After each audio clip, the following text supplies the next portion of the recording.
Hi friends, ఒక కడాయిలో oil వేసి కొన్ని జీలకర్ర ఆవాలు వేసి అందులో కొన్ని ఎండుమిర్చి వేసి బాగా వేంపిన తర్వాత కొంచెం కొన్ని టమాటాలు ఒక 4 టమాటాలు వేసి బాగా మగ్గనియాలండి మూత పెట్టి. ఇప్పుడు నేను చూపిస్తున్న విధంగా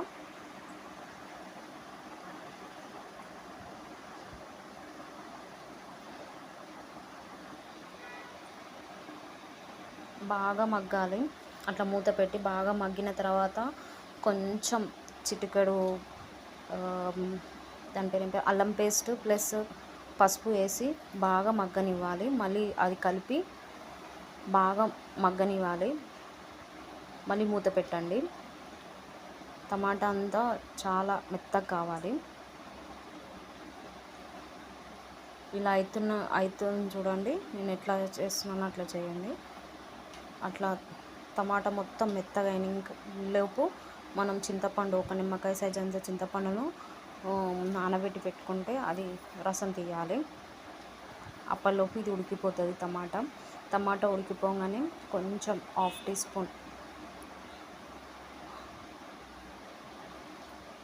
టీ స్పూన్ ధనియా పౌడర్ వేయాలి. చూపిస్తాను నేను ఇప్పుడు. హాఫ్ టీ స్పూన్ ధనియా పౌడర్,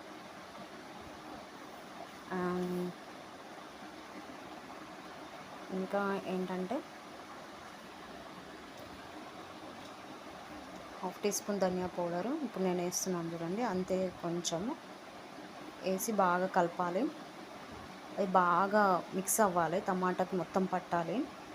అప్పుడైతేనే స్మెల్ బాగా వస్తుంది, ప్లస్ టేస్ట్ కూడా బాగా వస్తుంది రసము. అట్లా బాగా మెత్తగా కావాలి టమాటా. అలా కలిపిన తర్వాత ఇప్పుడు మనం అది చింతపండుది గుజ్జు ఉంది కదా, చింతపండు తీసిన రసము అందులో పోయాలి. టమాటా దాంట్లో చింతపండు గుజ్జు పోయాలి.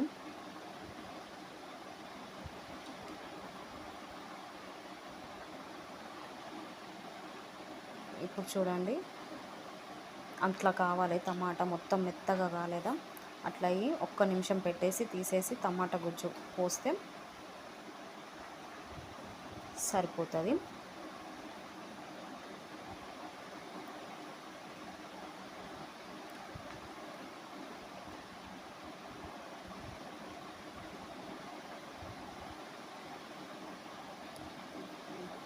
ఇప్పుడు టమాటా మెత్తగా అయ్యింది. ఇప్పుడు చాలా మెత్తగా అయింది చూడండి. అట్లా కావాలి.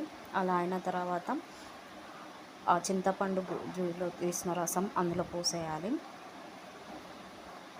దానికి తగ్గట్టు కొన్ని వాటర్, ఇప్పుడు మనం ఎంత వాటర్ అయితే యాడ్ చేసామో దానికి తగ్గట్టు వాటర్ యాడ్ చేసుకొని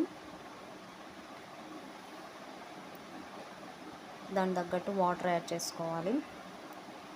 యాడ్ చేసుకొని నేను జీలకర్ర 2 స్పూన్ ప్లస్ 2-3 పచ్చిమిర్చి ప్లస్ ఎల్లిపాయలు ఒక ప్యాకెట్ 5 రూపాయల ప్యాకెట్ మిరియాల ప్యాకెట్ తెచ్చి నేను మిక్సీ చేశాను. ఆ పౌడరు ఇప్పుడు మనం ఆ రసంలో వేసుకోవాలి. ఇదేనండి నేను చేసింది. ఈ రసం పౌడరు అందులో వేస్తే చాలా చాలా టేస్టీగా ఉంటుంది రసము. ఎప్పుడు చేసుకున్నా ఇలా చేసుకుంటాం మేము. అందులో వేసి బాగా మసలనివ్వాలి.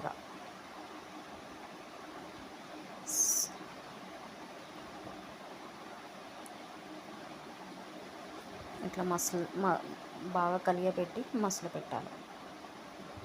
నేను ఫస్ట్ చిన్న దాంట్లో పెట్టాను, అది కడాయిలో అది అందులో పడతలేదు, మసులుతుంటే చారు అంతా పైన మొత్తం పడిపోతుంది. అందుకే నేను మళ్ళీ కుండీ మార్చాను.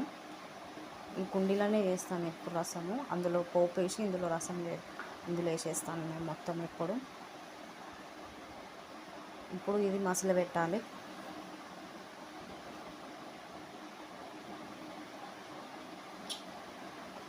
ఇట్లా పొంగు వస్తున్న టైంలో కొంచెం సాల్ట్ 2 స్పూన్ సాల్ట్ వేసేసి ప్లస్ ఆ కొత్తిమీర వేసి మసలు పెట్టాలి. బాగా మసులుతుంది చూడండి, చూపిస్తున్నాను.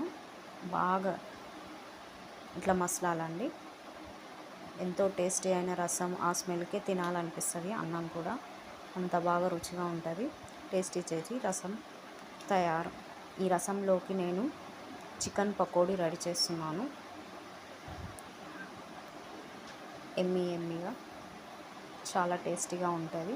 Bye friends. ఈ వీడియో కనుక మీకు నచ్చినట్టయితే లైక్ చేయండి, షేర్ చేయండి, కామెంట్ చేయండి, సబ్స్క్రైబ్ చేసుకోండి ఫ్రెండ్స్. బాయ్.